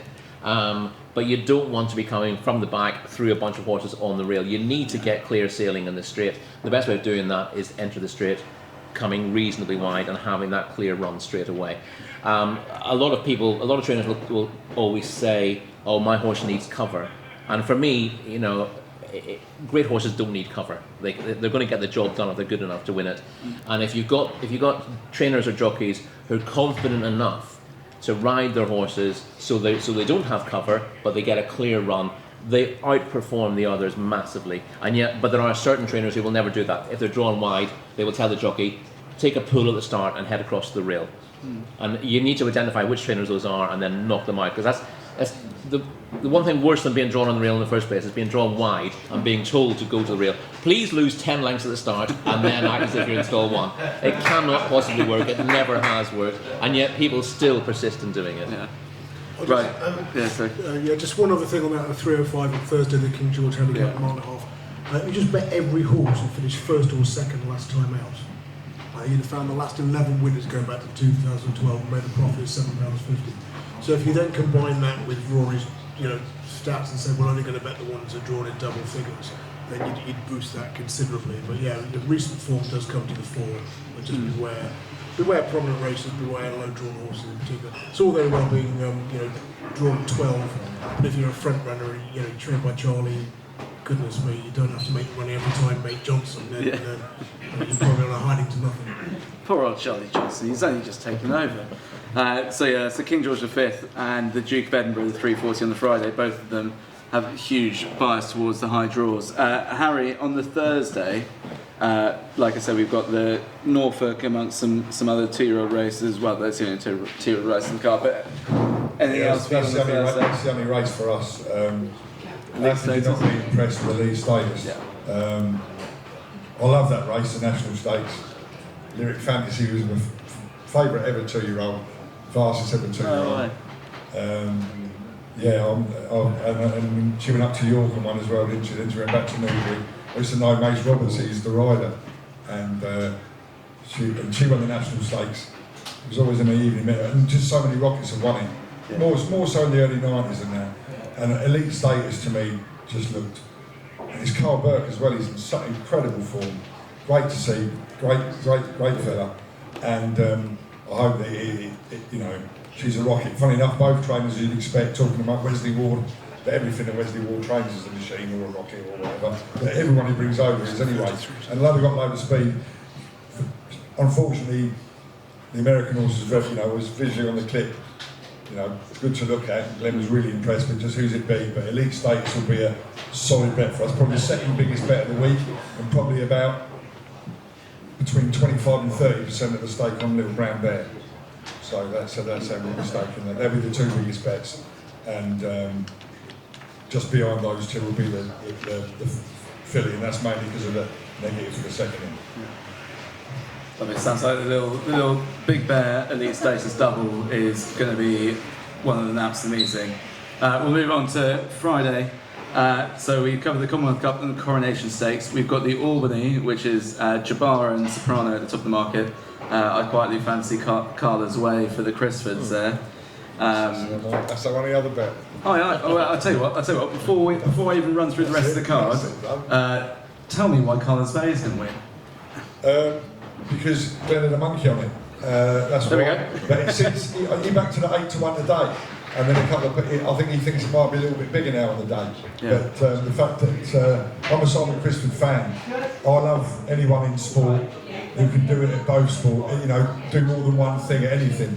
And I hadn't seen Simon. I saw quite a fair bit of him with the Godolphin myself and through Andy Fortune Thomas and Connor and everyone. But the way he started his career, Simon Crisford, and how he's the whole story, to be a top class trainer, and make no mistake, they hit the target.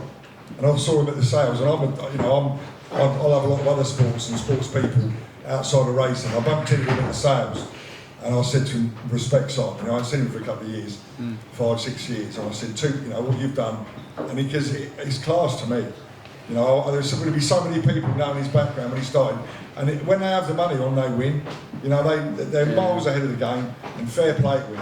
Fair play to Simon Crisford.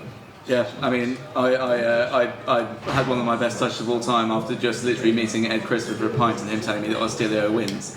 Yeah. And backing us, but purely because of Ed. So I'm fully with you that I put full faith in the Crisford yard, and they've always said that she's an absolute aeroplane. And my God, Rory Delargy was nodding away whilst I was saying that. So Carla's Way in the Albany win.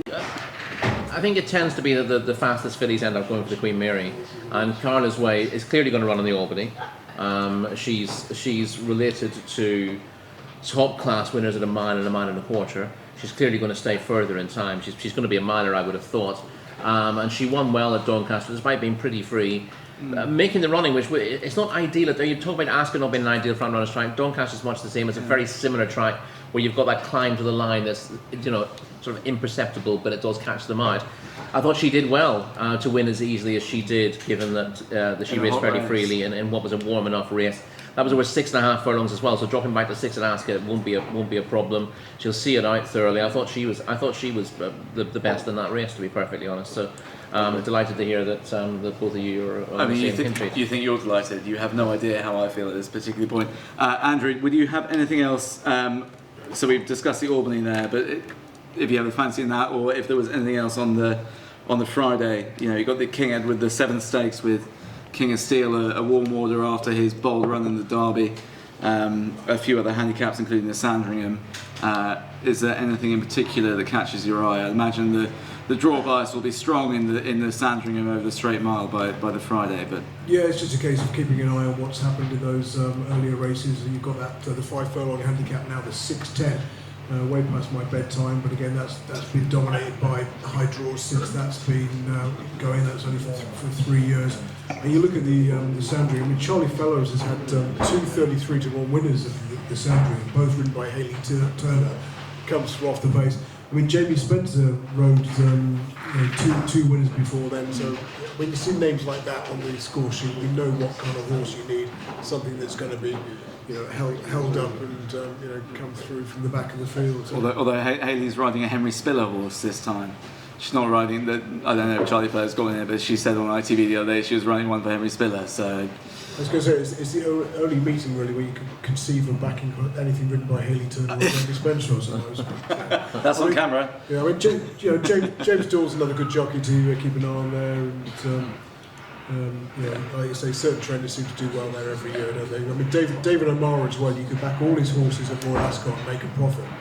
I think he's had 5 winners from 105 runners, but you'd still show a profit. And a hell of a lot finished second or third as well, often a big prize. I mean, he had the 6-6-1 winner of Balmoral as well, didn't he? Not even the Royal Ascot, wasn't that David O'Mara who did that? Chalier, yeah. 80-1 SP. Yeah. 80-1. My mistake. Right. Let's move on. Rory, do you have anything else on the Friday? Sorry. No. Again, the usual thing, dealing with a 1.5 mile handicap again. And again, Andrew's mentioned about the Sandringham as well. It's a great race where, because these are not there's not established handicappers, they tend to be classy fillies, but it's one of those races where they always go too fast. When you're dealing with established handicappers, the jockeys tend to know the horses know their job, they tend to go at the right pace for the trip.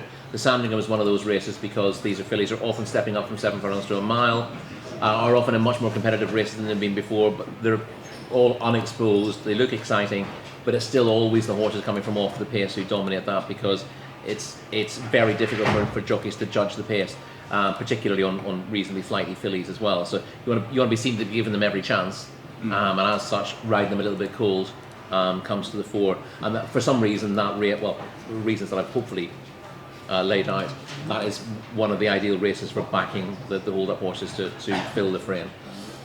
But yeah, that's about my lot for Friday. Perfect. We'll move on to the Saturday before we get our naps. So on the Saturday, we've obviously covered the Queen Elizabeth II Jubilee. We have the Chesham listed race over 7 furlongs for 2-year-olds with Diego Velasquez and Ancient Wisdom heading the market there. We've also got the Hardwick with Hookham as 2-1 fav, free win, pile driver, Dover Legend. That actually looks a corker of a race. We've got the old Wokingham, which Jumbie is near the head of the market, but I don't think he can get in because he's rated 111 and it's an 0-110.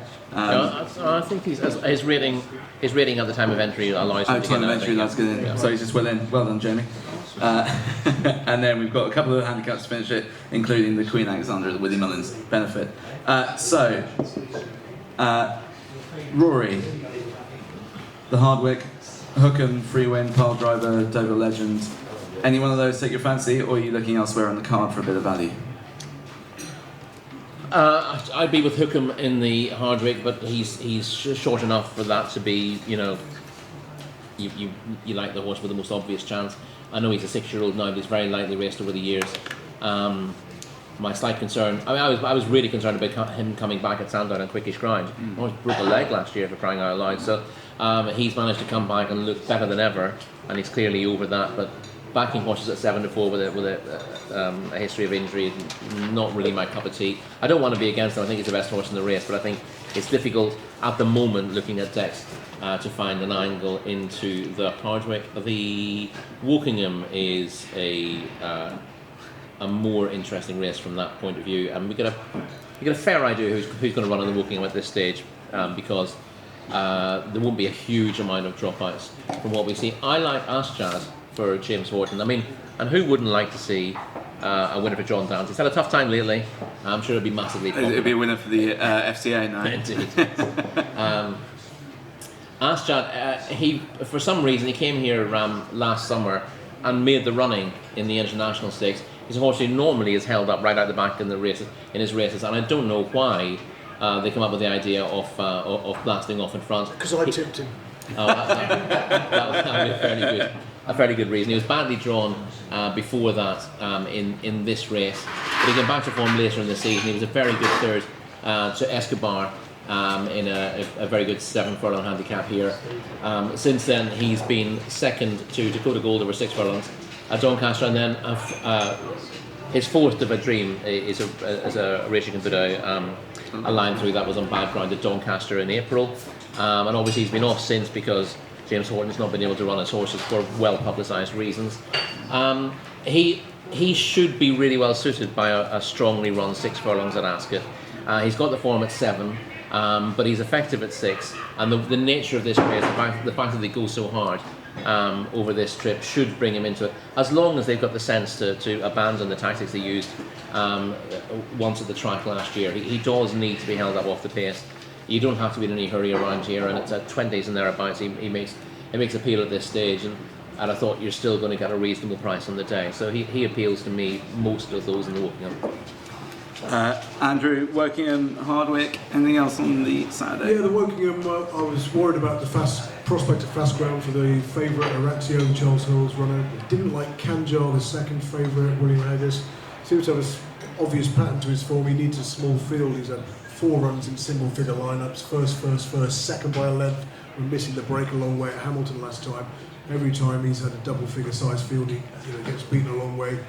Lethal Levi and Lethal Nymph, both of the same side, Lethal Force as the name suggests. I thought that pair had chances, and you can back all Lethal Force offspring over the course and distance, 6 furlongs at Ascot, and make a good prospect. Probe would be interesting if it came up soft, but at the moment that doesn't look likely. Mr. Wagyu disappointed at Haydock, although wasn't well drawn because the bias had flipped on its head, but he normally goes so well at this time of year. He's placed in the race before, but you do worry about that recently. And perhaps you could also worry about the form of the John Quinn yard in general, really, which is something to bear in mind when Highfield Princess comes. But I think the one I like here most is Stripe Red for Richard Farr. I always thought it was happiest over a stiff 6 furlongs, but then did win at York last year. Second by head on his sole run here. He hated the track at Epsom last time out, and he was sat too close to the strong pace that day as well. So, yes, Stripe Red ran about 25 to 1, top of my shortlist for the Woking. Hookham, like Rory, I'm not rushing to back him at 7 to 4, but if you look at his record since the tongue tie went on, 6 wins and a 7th in this Shima Classic when beaten 11th and 3/4. So, pretty hard to fault really. So, but yeah, the Woking far more interesting for me than that was. Perfect. Right, shall we? That's all the days covered. Oh wait, sorry, Harry. Did you have anything on the Saturday? No, that was it. Carla's Way was our only other bet. Yeah, we bet 3 win, but only because the Huckham probably won't run because of the ground. So no, nothing. Right, in that case, what we will do is we will very quickly ping through each day. I'll sort of describe who you sort of said that you might like. Good. And I will not remember. No, I know. And basically just say who your stable star is, aka who your nap is. Oh yeah. So in your fantasy team, who you have as your stable star. And then if there was another shout in there that you fancy putting up as an each way bet, then grand. If not, just say your stable star. So, Harry, on day 1, we've got sort of modern games for you. We've got River Tiber, we've got Paddington. Which one of those is your stable star? Paddington now, I suppose. The others plays. I'll be back in Spiral just as big as modern games when the stall's open if she comes out on terms. So that's a couple bet against the third in, and River Tiber and I want them both to win about the same. So no, the only opinion is Paddington really. Perfect. The front 2 couple. Rory, in Spiral, River Tiber, got me a Barry as an each way bet. Manacam was sort of one of the shorter price ones. Kyra at the big price. Who's your stable star and who's your each way price? Triple Time, of course, in the Queen Anne. As your each way price, or is your stable star? But he could be, well, that's one of those things. You know, do you take a punt on a stable star who's going to be cheap, and then bulk the rest of your card out with solid contenders the rest of the way through the day? I mean, you'd be one of sort of one between 1% and 5% would have that. So if you thought, yeah, and should be good pool for the opening day, shouldn't it? So yeah. There's nothing wrong with you have to play it reasonably. You have to play it mathematically. You've got to play it reasonably safe. But every now and again, in order to hit the jackpot, you've got to do something that's counterintuitive, and perhaps him. But Manakin and Midbahi are I think are really solid each way plays, or indeed boosters for those exotic pools as well. Lovely. And Andrew, again, we've got in Spiral, we've obviously got Royal Acclaim in the King's Stand. We've got your 60s and 50s, 60s to 1 and 50 to 1 exacta in the St James's Palace with Galeron and Knight. Who would be your stable star and who would be your each way play? Predictably in Spiral, the stable star, the Queen Anne, and the each way play, I'll go Royal Acclaim in the King's Stand. Lovely. Right, we'll move on to the Wednesday. And we've got here, so Luxembourg, everyone's a lukewarm in, but then we've got Rory with Perotto, who's strong, and Jumbly, a few words for her. Andrew, your stable star in each way shout on the Wednesday. Stable star would have to be Jumbly in the Duke of Cambridge, the 340, and I'll chance the Charlie Johnson outbreak in the Royal Hunt Camp at a big price, and say a Dan ran third at Duke of Cambridge and was 8th of 17 in the Coronation Stakes. I think Ascot's going to suit her, but I just hope she doesn't try and make the running. Rory, stable star?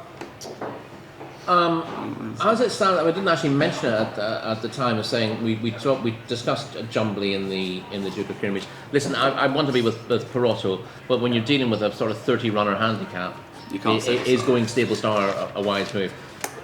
Sometimes there are better ways of doing that. You're going to get. I know it's not a tote thing. You're going to get extra places on offer. That tends to be the best way to play a really strong handicap fancy. Yep. The group races are the ones where you want to be concentrating on finding bankers. And given that I was lukewarm on Jumbly and Prosperous Voyage as well, you could argue that Laurel is the one whose value in the Duke of Cambridge, and she'd make sense as a banker in that contest. Perfect. And Harry, your stable star on Wednesday. Someone's texting me about swingers. I can't believe it. Someone talking to you about betting as well. Something else unrelated to swingers. Isn't it funny? Anyway, Kate, what were you saying? Another bit. Sorry, your stable star on Wednesday. So it's the Prince of Wales's with Sir Luxembourg, how they are. And then, to be honest, you were quite lukewarm on the Wednesday. It's all about the Friday for me, as everyone knows. Perfect. Feel free to. There's nothing else to say, really. Don't play. Harry, to be fair, mate, don't play it. You only need to play 3 of the first 4 days to get your Saturday free playing fantasy. So there you go. that's how you know that. And then the Thursday, so we had Subjectivist as a bit of a shout for Rory, and then basically everyone was a bit lukewarm on a few other things. Don't have anything too strong. Don't feel you need to say it, but Oliver, day off. Day off. Right, this is your day off. You can still play 3 of the 4 and get your free stable on the Saturday. Andrew, well done. And Rory, a stable star on the Thursday. Go on, pick one. I mean, I went Subjectivist in the Gold Cup, and the bottom line is that he's the one horse who could pull the race apart. He's not a horse you want to be relying on to be picking up points for second or third. I don't think so, given his past issues. But he's a good price for the race. You know, given that he's got the best form in the contest, so at a push he would be the stable star. Listen, there are a couple of interesting races there we don't have entries for, which I'm going to find something juicy for on the day. But that's probably starting with Gold Cup Day. It's the big race. It is the big race of the meeting. You know, in theory. So it's one of the 3 bumpers. So, Indeed. And Harry, I feel like you have a more obvious stable star here in the form of elite status. Yes, obviously, yes. Stable star, that's it. Yes, Move the on. next day is the And the next, next, and that's yeah, fucking right. Yeah. Someone get Harry home. So okay, we'll start the Friday with stable star, Little Big Bear, Little Brown Bear, Little Big Bear, the the stable star. Yeah, I mean, I think he's going to be a short price. Or He's Tahira. going to be a short price, but no, I think there won't be much between the pair of them price-wise, and I think he is. As Harry said, I think the race just sets up for him, doesn't it? Yeah. So I think Also, the thing you get with tons of pace. the thing you get with the Commonwealth Cup is because there'll be plenty of runners. You'll get the extra points for the big field, and then if he wins by length plus, you could end up with a sort of 50-pointer rather than a 40-pointer with Tahira. I need to look at the rules of this competition again, don't I? But yeah, so listen, a Little Big Bear. It's I think we've thrown enough outsiders into the mix to be able to stick with a shorty and go, get stuck in. Yeah, Andrew, Carla's way. Well, banker, I'll take a chance that Sheer Rocks, the Johnson Hound yard, runs in the Duke of Edinburgh handicap over 1.5 miles, 2 from 2 seats gelded, and one of those under a prominent ride, one from the back of the field. So hopefully the patient tactics are readopted. And the big prize one is the one I can't say. CEO. Cora. Yeah, Cora in Sounds easy. in the 5 o'clock, the Coronation Stakes. And Andrew, we'll stay with you for the final day of Saturday. Your stable star. We had big shouts for Rohan.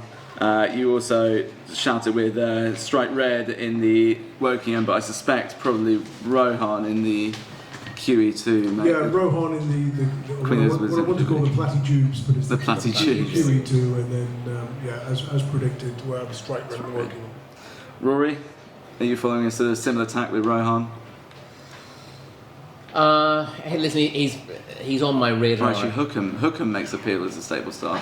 If we're getting this, as Harry suggested, the possibility Hookham doesn't run if the ground turns very firm, and he's a short enough price.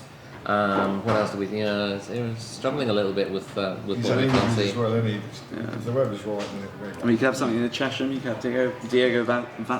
I'm not gonna have Diego in the Chesham. The Chesham is a good race to have a banker in. Yeah. It's often a race where there's quite a big range of ability from top to bottom, but obviously without entries it's difficult to do that.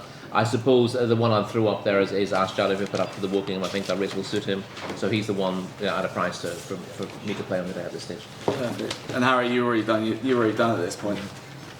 Right. Perfect. Let's let's round that all off and say a massive thank you to our panel for being incredibly long-suffering with all my fancy stable bollocks. But Harry, big thank you. Rory, Andrew, enormous thanks to the panel. I hope everyone has a sensational Ascot, and I hope you're back to winners. And, oh wait, we've got some questions, that's it. Sorry, I forgot about the questions. We'll open up to the floor for just a couple, because we've been banging on a bit. Right, if anyone would like to raise their hand. Oh fuck, we've got Sam off from Racing First here.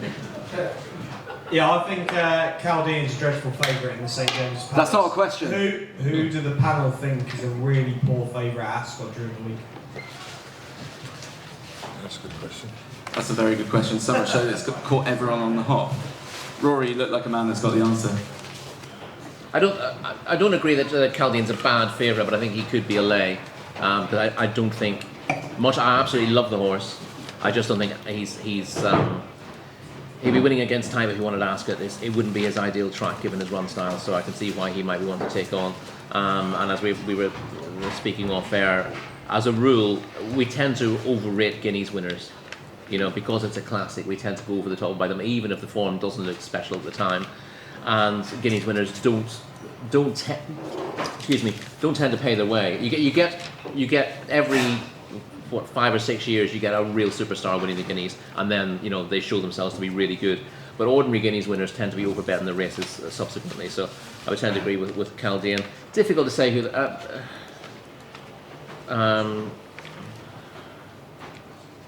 I can't really have the favourite for the Gold Cup. It's a lovely horse, but he is an absolute boat, cool terrain. So it'd be disappointing if a Gold Cup could go to a horse. Again, nice connections. The Mariscottis put a lot into it, and they love their sport. And I like Andrew Balding as a trainer, and Coltrane's a horse I've backed several times, but I'd just be horrified if Gold Cups were going to horses like Coltrane. So I'd be against him as well.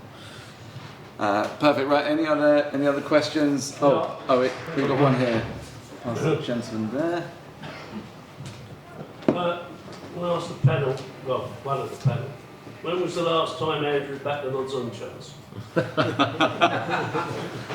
Andrew, when was the last time you backed an odds-on chance? Eurovision. Oh, I think it was.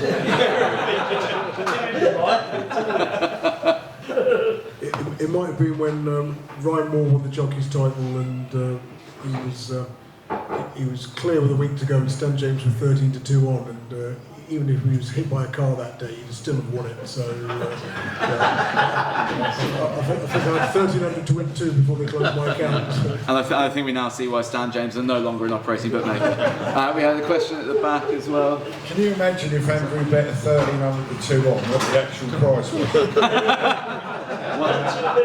101, no bid. No, 101. No, a lot shorter than 101. Genuinely, as he said, there's a big difference between 101 and no offers. Yeah.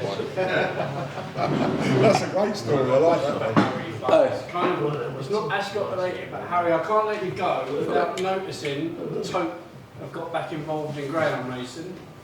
Have you got any plans to get back involved in a slightly bigger way? So Greyhound racing with Harry. Well, as you know, the How long you Tote have started Greyhound racing at the track at Lifford, where I managed to get a syndicate together to buy it because it's such a great track, but mainly because Tote UK were prepared to pay all the prize money, and on the basis that we never have more than 10% taken out of win pools.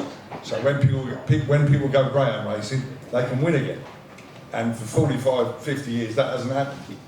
And it's amazing the difference it's going to make. Already we've only been open 6 weeks, and on course, the bets that have been taken cash for the bookers is just insane. It's the biggest in the world, literally from graded racing. In the 6th week, we're now the biggest in the world by miles on a Sunday night. And it's all because of that low margin and the Tote and giving people a chance to win in Greyhound racing. In 1966, they broke Winston Churchill's initial pledge that you can never take out more than 10%, and it's crept up to 31. And what Alex Frost and the Tote have done with the horses is absolutely sensational. I don't think the media quite give it enough attention. They're betting over these world pools. It's 6% and 5% the run out, even day to day. It's gradually, the message is gradually getting out there. Now the race courses, I speak to the Lovell boys from Wales, and they say that all the guys who used to be upstairs would always come down to have the £100 or the 50 quid on, because on the tote they might get 10 on or 5 on. But now even the SP guarantee on course, they can't be bothered to go down and on the piss and just have it on the tote, because they know whatever happens, it's SP, they might get better. But everyone knows about that, but the bigger picture is that they're betting at 6 and 7%. And like I said, the swinger, I reckon you're betting, if you're doing it right, 40, 50% overs, which is unheard of. I know it's a niche market, and we should be doing a piece in the Post on the other punters about it, because this is great value for British punters, and you better let them know than let Jelko being sat in one-eyed park getting it all. You want to have a bit of it yourselves, and there's not many things in gambling nowadays where you get a really, really significant edge, and that's why this Greyhound model is going to take off. And me and Paul Byrne, there's a big crossover in this dog track. Mark Johnson's a shareholder, winning most racehorse trainer of all time. Nick Alexander, Stephen Hillen, the bloodstock agent, whose father was a bookmaker at the track, and Paul Byrne, who's the shrewdest horse trader in the planet. And even, funny enough, you say it today, you talk about get the Derby away from Toaster. Paul Byrne and myself today, I've tried to get hold of William Billy King again in Shawfield, because we want to do the same thing at Shawfield, what we've done at Lifford. And Billy King wouldn't want to sell the track, and I'd speak to him, but even better, because we could do the same thing without buying it. We could lease it for 2 years, because this is a unique opportunity to save greyhound racing. That 10% tote at Lifford, it would be a 10%, with Alex Frost and these guys in charge, it would be 10% on the horses now, but they can't do that, because people they've got all the rebaters right down, but there's still, everyone has their bit of the pie. The bookies get their pie, because the old days there was no internet. If the tote was reinvented, the whole system would be different. Yeah. And these guys are breaking doors and doing all kinds of clever things mathematically to look after the punters.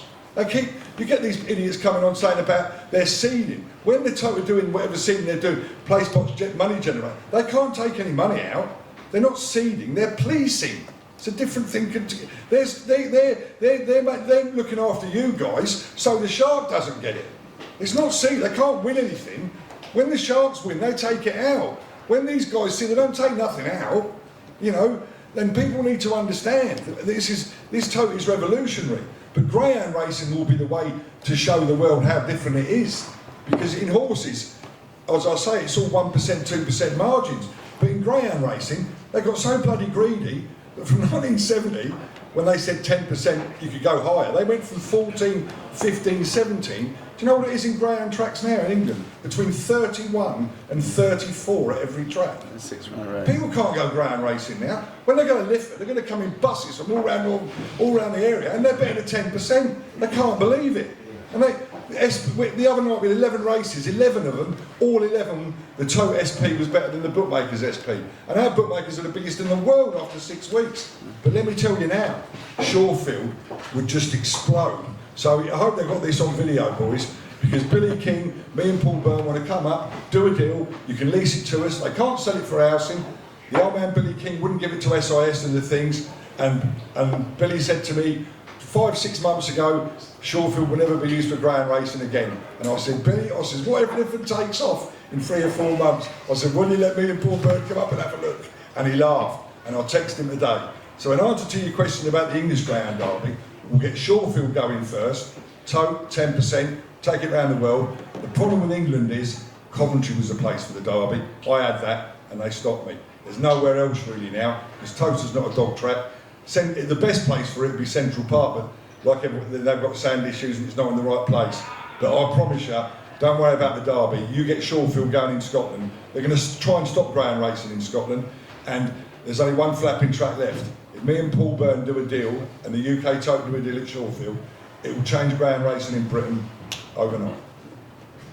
That's an answer to your question.